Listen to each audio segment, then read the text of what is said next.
Hi, I hope you are doing fine with your loved ones. I'm Sneha and welcome to Kaisi Anand from Unit till Infinite. Last video में हम लोग differentiable functions के theorems पढ़ रहे थे. आज उसी को कंटिन्यू करते हैं. So let's just start.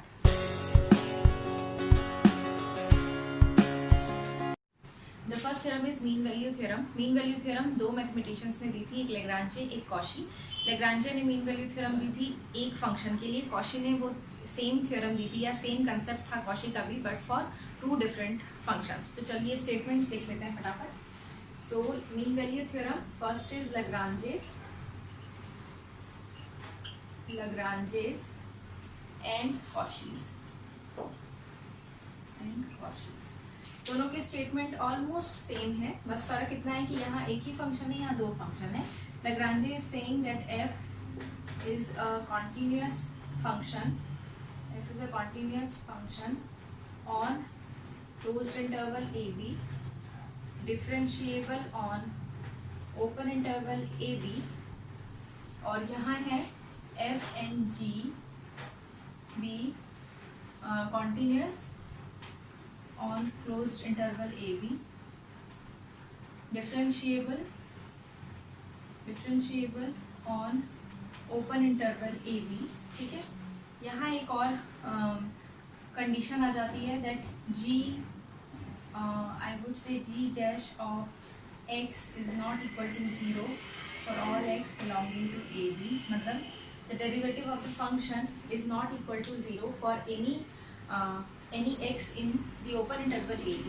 दोनों में कंक्लूजन क्या निकल के आता है, यहाँ आता है then there exists at least one c in the open interval AB such that fb minus fa upon b minus a is equal to f dash c.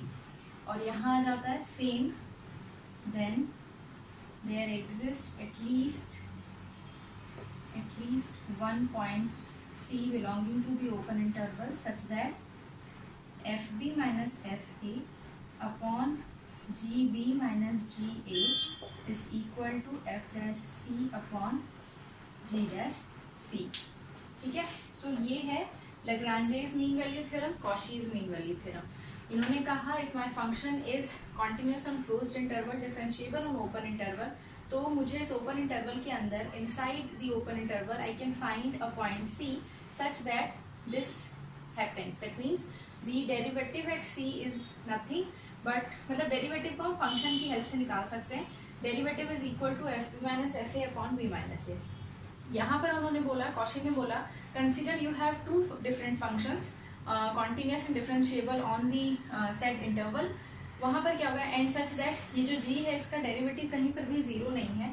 उस केस में एक पॉइंट एटलीस्ट एक पॉइंट c ऐसा exist करेगा such that f dash c upon g dash c is equal to f P minus F A upon g b minus g a. ठीक है.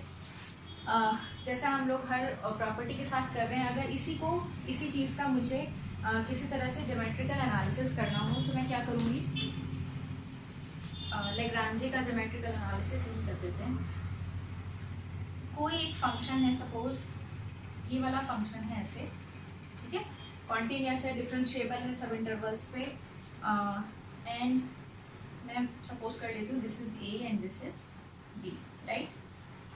ये क्या है, F P minus F A upon B minus A. Basically अगर geometrical language में कहूँ ना तो ये तो टेंजेंट है और ये कोड है. सो लाइन जॉइनिंग, ये दो पॉइंट्स मिल गए ना मुझे, दिस इज एफ ए और ये वाला जो पॉइंट है this is F B.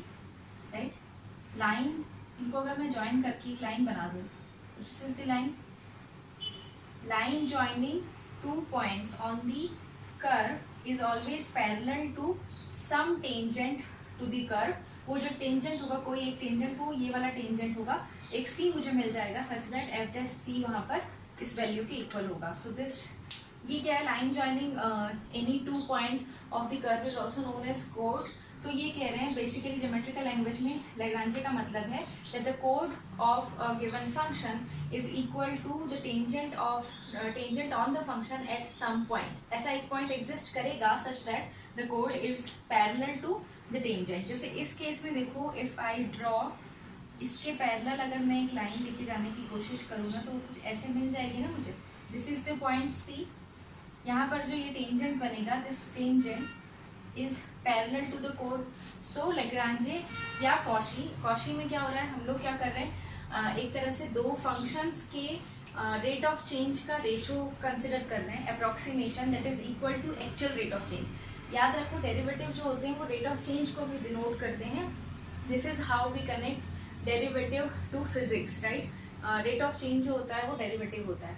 So Cauchy क्या कह रहे हैं, geometrically speaking Cauchy is saying that the rate of increase of two different the ratio of rate of increase of functions is equal to the ratio of the actual actual change, I can say. और Lagrange का बोलने का मतलब है the chord of the chord to any given function joining two points is always parallel to some tangent. मतलब there must exist a tangent such that that chord is parallel to that tangent. ठीक है. So ये है Lagrange's और Cauchy's mean value theorem.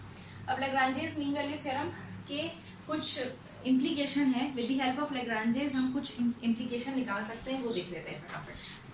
सो ये कुछ implication है from Lagrange's theorem. The very first thing is if a function satisfies the Lagrange's mean value theorem and the derivative is equal to 0, then the function is nothing but a constant function. इस particular equality से देखो, if my derivative is equal to 0, that means fb and fa are equal. और ऐसा this is true for any different points a and b if you consider in the domain. तो ऐसे case में क्या होगा, function constant होगा. You do not need to go in depth of the proof या फिर कैसे आया टाइप की चीज़ों में. आपको सिर्फ ध्यान रखना है for exam point of view that if my function, और वैसे भी आपने देखा भी है ना, डायरेक्ट इम्प्लीकेशन भी किया है आपने, that if the derivative of function is 0, you say that the function is constant. So yes, the function is constant, right? अलग से क्यों लिखा है satisfies LMBT, मतलब ये याद दिलाने के लिए this is the implication from LMBT, right? Second है if there are two functions such that उनके डेरिवेटिव सेम है, तो फंक्शंस जो होंगे वो एक दूसरे से बाय कांस्टेंट डिफर करेंगे. That means I can write f as some constant plus g और I can write g as some constant plus f. So अगर मेरे पास दो फंक्शंस हैं और वो कॉन्टिन्यूअस हैं, डेरिवेबल हैं, सच दैट उनके डेरिवेटिव्स इक्वल हैं ऑन दी सेट डोमेन, जो भी हमारा डोमेन है इन क्वेश्चन, तो क्या होगा, वो जो फंक्शंस होंगे वो इक्वल नहीं होंगे एक दूसरे के, वो एक दूसरे से डिफर करेंगे by some constant. That constant may be 0. In that case the function is the functions are equal. ठीक है. Second implication. Third, they are saying if the derivative is positive then the function is increasing. अगर derivative positive होगा तो इससे हमें implication मिल जाएगी ना, that F B is greater than F A and hence function is increasing. Similarly I can say if the derivative is negative the function is decreasing. And fourth is जो हमने uniform convergence में भी पढ़ा था, if the derivative exist and is bounded then the function is uniformly continuous.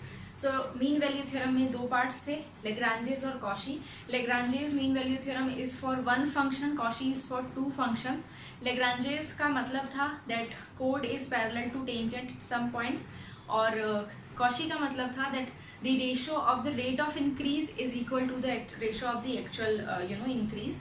फिर आते हैं Lagrange's के हमारे पास चार बहुत important implications. First one, if the derivative is 0 the function is constant. If the derivative of two different functions they are actually equal on the domain, then the function differed by a constant. Third है, if the derivative of the function is positive, function is increasing, negative, then the function is decreasing. Or fourth, if the derivative exists and is bounded, then the function is uniformly continuous. So ये थे मेरे important theorems from differentiable functions. उनके मतलब अगर मेरे पास एक derivative है तो उसकी हेल्प से हम कौन कौन सी चीज़ें प्रूव कर सकते हैं. अब आ जाता है, अगर कोई फंक्शन डेरिवेबल है, डिफरेंशिएबल है, तो उसका जो डेरिवेटिव निकल के आता है वो एक अलग फंक्शन बन जाता है. Now that function it may और may not be continuous, it may और may not be differentiable. But अगर ये डिफरेंशिएबल हो जाता है तो सेकेंड डेरिवेटिव की बात आ जाती है. अगर सेकेंड डेरिवेटिव फर्दर जो डेरिवेटिव फंक्शन आता है, सेकेंड डेरिवेटिव फंक्शन, वो कॉन्टिन्यूस और डिफरेंशिएबल है तो हम थर्ड डेरिवेटिव की बात करते हैं. इस तरह हम हायर डेरिवेटिव्स की बात कर सकते हैं. नेक्स्ट जो है वो एक्सपेंशन है for with the help of higher derivatives. Expansion का मतलब होता है देयर आर सम फंक्शंस, और बेसिकली ये क्वेश्चन कहाँ से निकल के आया कि क्या हम लोग कोई भी एक फंक्शन को पॉलिनोमियल के फॉर्म में अप्रॉक्सीमेट कर सकते हैं कि नहीं कर सकते, राइट? मतलब given a polynomial can I find out, given a function can I find out a polynomial that can approximate my function to a large extent. बहुत अच्छे से अप्रॉक्सीमेशन मिलेगी या नहीं मिलेगी? तो अप्रॉक्सीमेशन के लिए मेरे पास दो मेथड्स या दो एक्सपेंशन आ जाती है, टेलर्स और मैक्लॉरिन्स। हमें अगर मैं बोलूँ रियल एनालिसिस में हमें सिर्फ टेलर और मैक्लॉरिन की ही ज़रूरत है। ये एक्सपेंशन हमें इन लेंथ या इन डेप्थ कॉम्प्लेक्स एनालिसिस में पढ़नी होती है, वहाँ से एक्चुअली वहीं से ये आती हैं यहाँ रियल में, बट क्योंकि हम लोग यहाँ पढ़ रहे हैं तो लेट्स जस्ट अंडरस्टैंड कि एक्सपेंशन किसी, मैं I want you to learn some expansion of elementary functions के एक्सपेंशन याद रखो, क्योंकि क्वेश्चंस उसके बेस्ड में उस पर बेस्ड क्वेश्चंस आ जाते हैं। So let's just do Taylor's expansion and Maclaurin's expansion. Since this statement is too long, मैंने पहले ही लिख लिया है statement. It's Taylor's expansion. It says that the function is defined on the interval a to a plus h. a to a plus h जो interval है, it's like a very small increment in a, है ना? तो मैं उतने छोटे से increment की बात कर रही हूँ. And then they are saying that function जो है उसकी ये properties हैं, function का n-1th derivative कॉन्टीन्यूस है मेरे इंटरवल पे और nth डेरिवेटिव एग्जिस्ट करता है उस इंटरवल पे, तो क्या होगा? There must exist a real number theta lying between 0 and 1 such that F A plus H, that means increment के बाद जो फंक्शन की वैल्यू थी उसको मैंने फंक्शन और उसके डेरिवेटिव के कॉम्बिनेशन के फॉर्म में लिखा है, मैं लिख सकती हूँ, ठीक है? और ये कॉम्बिनेशन कैसा है? F A plus H F dash A plus H square upon 2 factorial F double dash A till n-1th तक ये सेम रहेगा। लास्ट वाली जो टर्म है it is a bit different. It's A the last term is h raise to the power n 1 minus theta raise to the power n minus p upon p times n-1 factorial F N A plus theta h। So अगर मैं general language में बोलूँ तो tailors expansion है ना, यहाँ तक भी if you right it like this dot dot dot तो भी सही होता, कोई गड़बड़ नहीं था। बट मैं ये आपको ये जो एक्स्ट्रा टर्म बता रही हूँ this is known as the remainder of the expansion. और भी अगर कॉमन लैंग्वेज में बोलूँ तो ये since we are doing the approximation so this is the error of approximation. And error of approximation I think आपको पता होगा, कोई एक्चुअल इंक्रीज हुआ, that actual increase is something से 10 और आपने अप्रॉक्सीमेट किया उसको से 9.5, तो आपका जो एरर आया या आपका जो डिफरेंस आया दैट इज 0.5, वो होता है एरर ऑफ अप्रॉक्सीमेशन। अगर in order to make your approximation बहुत ही ज़्यादा क्या बोलूँ मैं एफिशिएंट बनाने के लिए आपको ये एरर वाली टर्म जो होती है वो छोटी रखनी होती है। कितनी छोटी रखनी होती है? लेस देन 1 रखना होता है।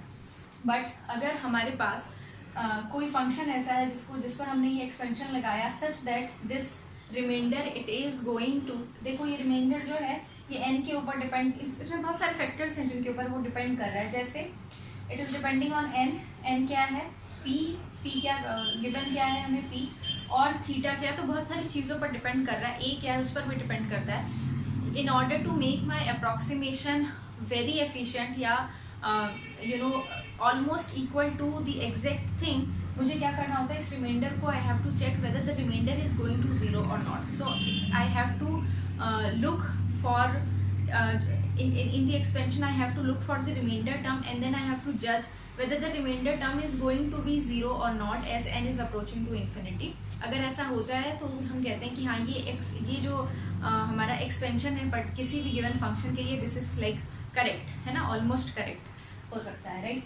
सो ये है टेलर्स एक्सपेंशन। ये जो रिमाइंडर है इसको कहते हैं रॉशे फॉर्म ऑफ रिमाइंडर। ये वाला जो फॉर्म है दिस इज नोन एज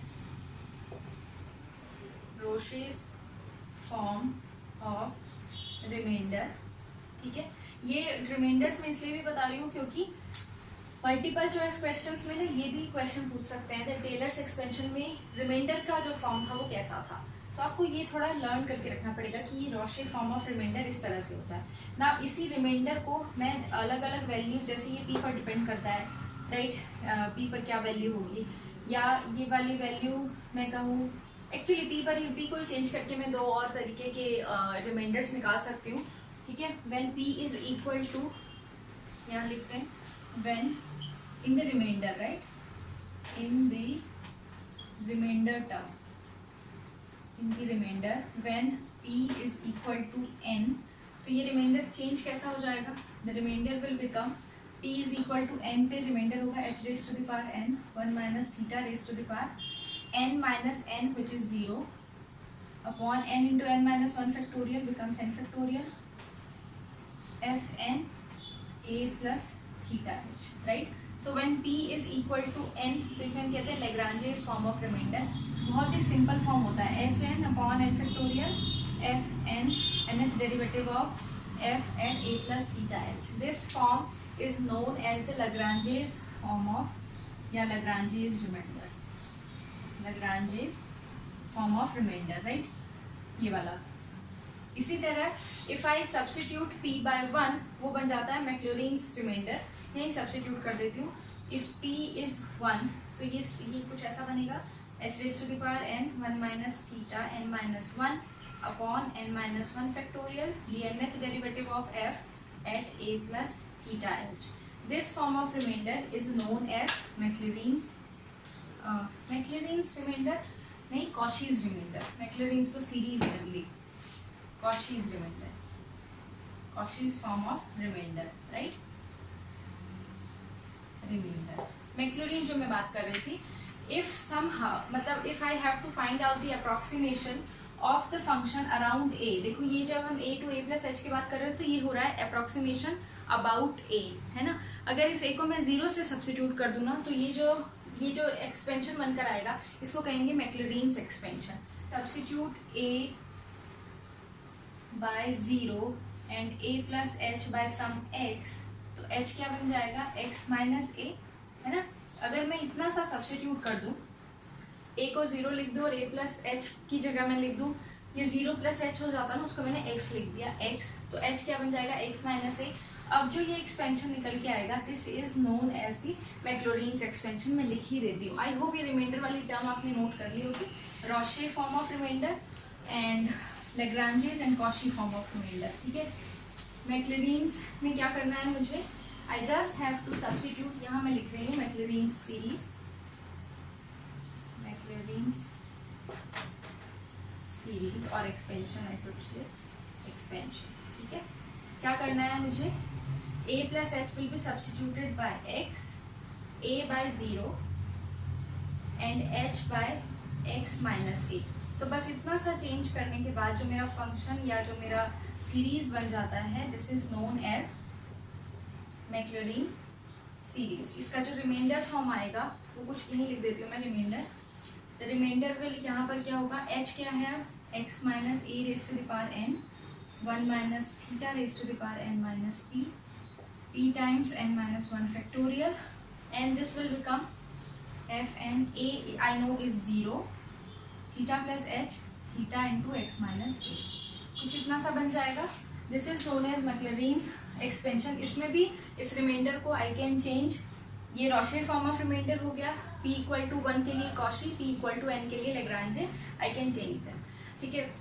तो ये एक्सपेंशन के अंदर से तो कुछ ऐसा क्वेश्चन नहीं आता. हाँ, रिमाइंडर ज़रूर आपसे पूछते हैं कि अगर ये एक्सपेंशन है या इस फंक्शन के लिए रिमाइंडर जो होगा वो कैसा होगा.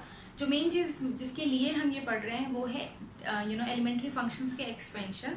जो मैं चाहती हूँ कि आप लोग हमेशा अपने दिमाग में रखें कि ये एक्सपेंशन होते हैं एलिमेंट्री फंक्शंस के. वो एलिमेंट्री फंक्शन है e raise to the power x log 1 plus x with natural base sin x cos x and binomials 1 upon 1 plus x 1 upon 1 minus x. तो मैं लिख देती हूँ जल्दी से क्या होते हैं एक्सपेंशन. एक्सपेंशंस आपको याद रखने पड़ेंगे क्योंकि ये जो एक्सपेंशन होंगे ना ये मुझे क्वेश्चंस में एज इट इज़ पुट करने होते हैं कहीं कहीं पर जा कर के कि अगर क्वेश्चन डायरेक्ट नहीं हो रहा तो मे बी एक्सपेंड करने के बाद मैं देख सकूँगी कि कहाँ एक्स जो भी मेरा आर्ग्यूमेंट है वो कहाँ जा रहा है.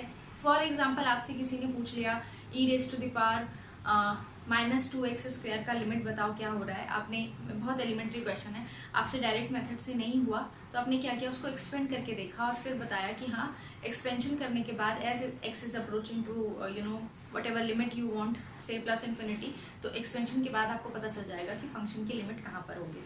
इसलिए एक्सपेंशन ज़्यादा ज़रूरी है. मैं लिख देती हूँ कुछ एलिमेंट्री फंक्शंस के एक्सपेंशन. हाँ, एक चीज़ मैं बताना भूल गई, अगर आपको ये एक्सपेंशन याद नहीं भी है तो भी with the help of Taylor's और मैक्लॉरिन्स जैसे these are the expansion about 0. So Maclaurin series apply करोगे आप, फंक्शन के आपको डेरिवेटिव्स मालूम है, कैसे लिख सकते हैं हम लोग, वो डेरिवेटिव्स लिखेंगे आप लोग, और लिख करके आपको एक्सपेंशन दिख जाएगा। ऐसा नहीं है कि बहुत ही मुश्किल हो जाएगा कि अगर याद नहीं है तो मैम इसको निकालेंगे कैसे हम लोग, कुछ तो तरीका होगा ना। तो तरीका यही है, मैक्लॉरिन एक्सपेंशन याद रखेंगे। मैक्लॉरिन एक्सपेंशन याद होगा तो जैसे e⁻x का एक्सपेंशन पूछा, आपको एक्सपेंशन याद नहीं, बट मैक्लॉरिन एक्सपेंशन याद है कि हाँ अबाउट जीरो ये इस तरह से लिखते थे। e⁻x आपका फंक्शन है, आप उसमें पुट करोगे और आपको वो सीरीज मिल जाएगी, ठीक है। अच्छा, इनसे ना आपको एक दो चीज़ें बड़ी अच्छे से बहुत क्लियरली दिखने लग जाएंगी। देखो जैसे log 1 + x 1/1 + x ये एक ऑल्टरनेट सीरीज है, प्लस माइनस के टर्म्स आते हैं। sin x एक ऑड फंक्शन है, cos x एक इवन फंक्शन है, क्योंकि इसमें इवन पावर्स आ रही हैं, इसमें ऑड पावर्स आ रही हैं, है ना। इसी तरह e⁻x की ऑल्टरनेट टर्म्स वाली सीरीज है। तो बस एक्सपेंशन को देख के आप इतना जज कर सकते हो, जैसे ये ऑल्टरनेट वाला टर्म्स है तो ये यहाँ इसको ऐसे भी कह सकते हो ना, this series is converging to 1/1 + x which is important. And I am again saying that ये जो चीज़ें हैं ये कॉम्प्लेक्स में बहुत डिटेल में पढ़ते हैं हम लोग, कॉम्प्लेक्स से ही ये यहाँ आते हैं। तो अभी इसमें इतना दिमाग ना लगाएं if you are not preparing for complex analysis. अगर आप सिर्फ रियल लेकर के भी चल रहे हैं तो भी you just have to either you mug up these expansions. अगर वो भी नहीं होता है तो बस मैक्लॉरिन एक्सपेंशन जो है, जो फॉर्मूला है मैं कहूँ, जो अप्रॉक्सीमेशन है उसको याद रखो। फंक्शन गिवन होगा, उसको डेरिवेटिव निकाल के फर्स्ट 4 टर्म्स तो एटलीस्ट आप जल्दी से निकाल लोगे कि हाँ इतना तो जज कर सकोगे उससे कि प्लस माइनस टर्म्स आएंगी या प्लस प्लस या माइनस माइनस टर्म्स आएंगी। और दूसरा जो ये कॉफिशिएंट्स हैं ये कैसे आएंगे, जैसे यहाँ कॉफिशिएंट्स क्या है 1/n फैक्टोरियल टाइप है, यहाँ पर कॉफिशिएंट्स है 1/n प्लस माइनस, और यहाँ पर कॉफिशिएंट्स है +-1 ओनली। तो ये जज कर पाओगे। बेसिकली ये हम कॉम्प्लेक्स नहीं पढ़ते हैं। So with this I think differentiable functions are done. We are done with derivable functions. अब मुझे करने हैं क्वेश्चंस जो मैं नेक्स्ट वीडियो में करूँगी।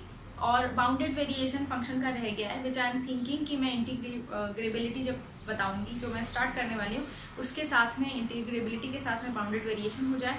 So now I am just left with integrability, उसी के साथ बाउंडेड वेरिएशन पढ़ लेंगे, तो मैं अलग नहीं सोच रही हूँ उसको, and uniform convergence of sequences or series of functions. So I hope you enjoyed, you learned something here. If you are a subscriber, thank you so much. If you are not, please subscribe my channel.